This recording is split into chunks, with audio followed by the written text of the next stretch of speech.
আমাদের দেশের জাতীয় সঙ্গীত পরিবর্তন করার জন্য অনেকেই বলা বলি করছেন, এটা পরিবর্তন করা উচিত কিনা, ইসলামের আলোকে জানতে চাই। জাতীয় সঙ্গীত পরিবর্তন করার দাবি এবারই শুধু উঠছে তা নয়, এর আগেও বারবার উঠেছে, আপনারা জানেন। কেন উঠেছে সেটা নিয়ে তর্ক আছে, বিতর্ক আছে, এটা উঠা উচিত কিনা বা এই সঙ্গীত থাকা উচিত কিনা, বা জাতীয় কোনো গীত, জাতীয় কোনো স্লোগান থাকা উচিত নাকি সেটা পরিবর্তন করা দরকার, সেটা নিয়ে আলোচনা হতে পারে। আমি সে আলোচনায় যাব, তার আগে একটু প্রাসঙ্গিক অন্য একটা বিষয় বলি। সেটা হলো যে দেশপ্রেমের নামে, দেশত্ববোধকতার নামে, দেশত্ববোধক কাজের নামে আপনি কোনো গীত, মিউজিক সংযুক্ত করে, বাদ্যযন্ত্র সংযোগে আপনি যদি কাউকে শুনতে বাধ্য করান, তাহলে সেটা তার স্বাধীনতার খর্ব করার শামিল, বিশেষ করে মুসলমানদের ক্ষেত্রে। কারণ ইসলাম যেহেতু বাদ্যযন্ত্র যোগে কোনো গান বাদ্যকে অ্যালাউ করে না, কোনো গানকে অ্যালাউ করে না, বিধায় আপনি দেশাত্মবোধক গানের নামে, দেশপ্রেমের নামে আপনি আমাকে যদি এটা চাপিয়ে দেন, তাহলে এটা হবে আমার অধিকার লঙ্ঘন করা, আমার অধিকার খর্ব করা। সোজা কথা, দেশের সংখ্যাগরিষ্ঠ মানুষ যেটাকে হারাম মনে করে, সেই কাজ আপনি দেশের মানুষের উপরে চাপিয়ে দিতে পারেন না। হ্যাঁ, দেশের একটা স্লোগান থাকলো, একটা গীত থাকলো, সেটার কথা মনের ভিতরে যদি আপত্তিকর কোনো কিছু না থাকে, সেটা ভিন্ন বিষয়, অবশ্যই সেটা গ্রহণযোগ্য হতে পারে। এবার আসা যাক এই গানটা নিয়ে, যে আমাদের যে জাতীয় সঙ্গীত আছে, আপনারা জানেন যে রবীন্দ্রনাথের লেখা এই গানটি বাংলাদেশের জন্মেরও আরো বহু আগে তিনি লিখেছেন। এই গীতটা মূলত বাংলাদেশকে কেন্দ্র করে লেখা হয়নি। বাংলাদেশকে কেন্দ্র করে যেটা লেখা হয়নি, সেটা কেন বাংলাদেশের জাতীয় সঙ্গীত হতে যাবে, এটা একটি বিষয়। আরেকটা বিষয় হলো, যেই গীতের মধ্যে কোথাও বাংলাদেশ শব্দটাই নেই, সে গীত কিভাবে এদেশের জাতীয় সঙ্গীত হতে পারে? বিধায় আমি তো মনে করি যে এই দাবিটা অযৌক্তিক না, যে আমাদের জাতীয় সঙ্গীত পরিবর্তন করা এটা সময়ের সবচেয়ে গুরুত্বপূর্ণ দাবিগুলোর মধ্যে থেকে একটি। আরেকটা এখানে বিষয় হলো যে আপনারা জানেন যে হিন্দু ধর্মাবলম্বীরা তারা পূজনীয় বা দেবতা তুল্য এরকম কিছু মানুষ বা কোনো ব্যক্তি বা বস্তু থাকে, তাদেরকে তাদের দৃষ্টিতে তারা সেগুলোকে মা বলে সম্বোধন করে। ইসলাম আমাদেরকে এরকম কোনো ধারণা দেয় না। মাতৃভূমির প্রতি ভালোবাসা এটা একটা স্বকীয় বিষয়, এটার জন্য মুসলমান হওয়া প্রয়োজন নাই, এটার জন্য মানুষ হওয়া যথেষ্ট। শুধু মানুষ কেন, অন্যান্য প্রাণীর মধ্যেও কি আছে, নিজের ভূমির প্রতি নিজের টান আছে। একটা কুকুর, একটা বিড়াল, একটা প্রাণীও দেখবেন যে সে যে ভূমিতে থাকে, বসবাস করে, বা যে ভূমিতে তার জন্ম বেড়ে ওঠে, সেটার প্রতি তার সহজাত একটা টান আছে। সেখানে মানুষের মধ্যে তো অবশ্যই আছে। আমাদের প্রিয় নবী সাল্লাল্লাহু আলাইহি সাল্লাম মক্কা থেকে যখন হিজরত করে মদিনায় আসছেন, তাকে যখন কেবলা পরিবর্তন নির্দেশ করা হলো, তিনি যখন ফিলিস্তিনের দিকে নামাজ আদায় করছিলেন, তিনি বারবার করে মক্কার দিকে যেন কেবলা করে নামাজ পড়তে পারেন, নিজের মাতৃভূমির দিকে ফিরে যেন তারা সালাত আদায় করতে পারেন, সেজন্য আল্লাহর কাছে বারবার করে বিভিন্নভাবে আর্গুমেন্ট পেশ করছিলেন। আল্লাহ তাআলা কোরআনে সেটা উল্লেখ করেছেন, ফালানুওয়াল্লিয়ান্নাকা কিবলাতান তারদাহা, হে রাসূল, অচিরে আপনাকে আপনার মনের মতো আপনি যে কেবলার প্রত্যাশা করছেন সেদিকে ফিরে সালাত আদায় করার নির্দেশ দান করবে। এখান থেকে বোঝা যায় মাতৃভূমির প্রতি সহজাত টান থাকা এটা একেবারে প্রাকৃতিক একটি বিষয়। বিধায় এটার জন্য কোনো জাল হাদিস বানানোর কোনো প্রয়োজন নাই, যে হব্বুল্লাতন মিনাল ঈমান, দেশপ্রেমের অঙ্গ, এরকম কোনো হাদিস নবী সাল্লাল্লাহু আলাইহি ওয়াসাল্লাম বলেন না। নবী সাল্লাল্লাহু আলাইহি ওয়াসাল্লাম নিজেই নিজের মাতৃভূমির প্রতি তার ভালোবাসা ছিল। সো একজন মানুষ হিসেবে আমাদের মধ্যে সেটা থাকবে, দায়িত্বশীলতা থাকবে, সেটাই স্বাভাবিক। আলাদা করে জাল হাদিস বানানোর প্রয়োজন না। যাই হোক, তো মাতৃভূমির প্রতি টান এক জিনিস, আর সেটাকে পূজা করা আরেক জিনিস। ইসলাম আমাকে এটাকে পূজনীয় করতে বলে নাই। বিধায় সংখ্যাগরিষ্ঠ মানুষের বিশ্বাসের সাথে যেমন যায় না, এই গীত বাংলাদেশকে কেন্দ্র করে লেখা হয় নাই, এটা বাংলাকে কেন্দ্র করে লেখা হচ্ছে, যেটা পশ্চিমবঙ্গ পূর্ববঙ্গ মিলায়। অতএব এই জ্ঞান মূলত এই দেশের জন্য না, যার কারণে এই গীত বা স্লোগান বাংলাদেশের এটা পরিবর্তন হওয়াটাই হলো যৌক্তিক।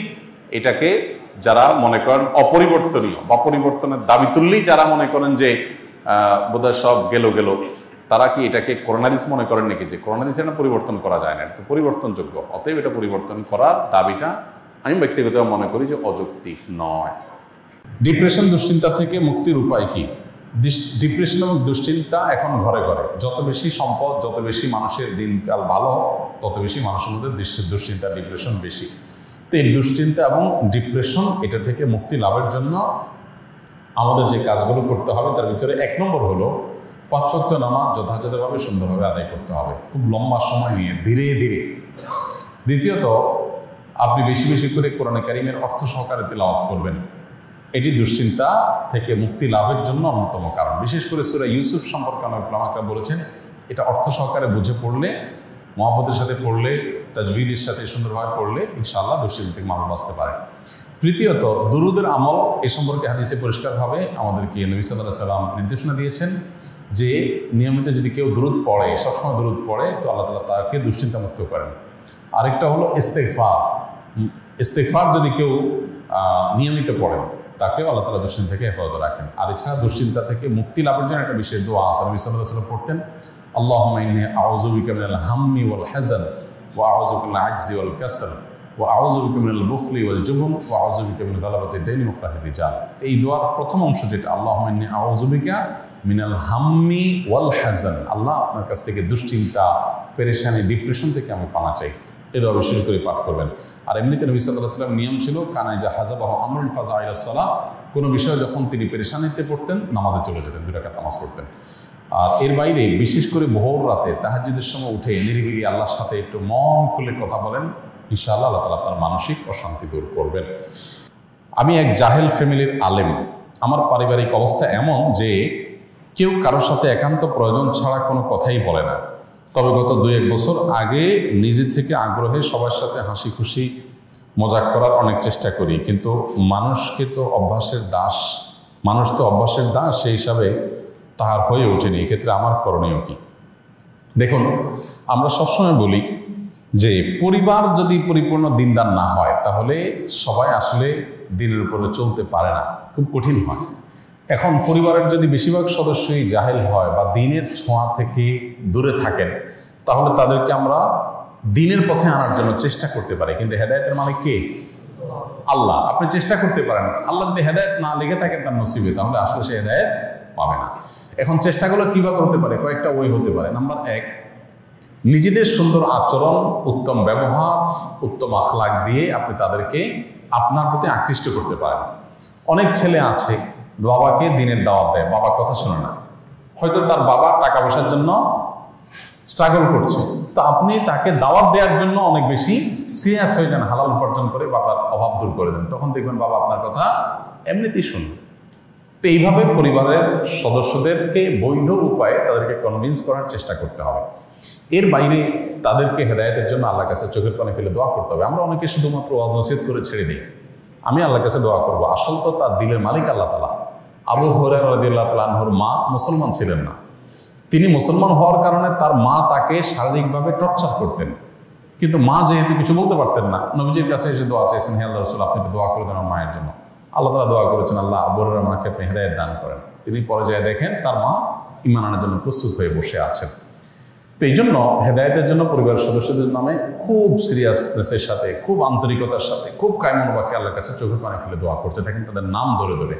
আর এদিকে নিজের চেষ্টা অব্যাহত রাখেন। এরপর যদি হেদায়েত তারা না পায়, আল্লাহর পরে ন্যস্ত করে দেন, আপনার কোনো দায়িত্ব থাকলো না।